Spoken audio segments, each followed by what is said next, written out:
How to fix Clash Royale not loading. Hey everyone, welcome back. In this video I will show you how can you fix Clash Royale stuck on loading screen.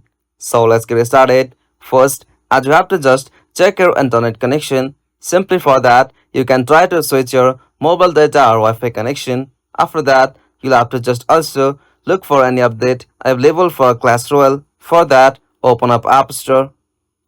After you open App Store or Play Store, simply in the source field, search for Clash Royale.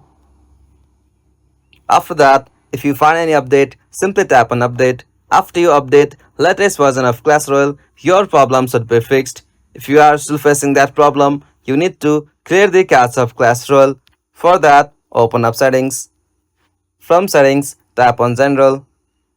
From general, tap on iPhone storage. And from here, find out the application Clash Royale. After you find it, tap on that. From here, tap on upload. Alright, tap on upload app. After you uploaded the Clash Royale app, simply tap on reinstall. After you complete from here, your problem should be fixed by clearing the cache of Clash Royale. If you are still facing that problem, you need to just restart your iPhone or any devices. After that, your problem should be fixed. If you found this video helpful, please make sure to like and subscribe for more videos like this. Thanks for watching. Have a good day.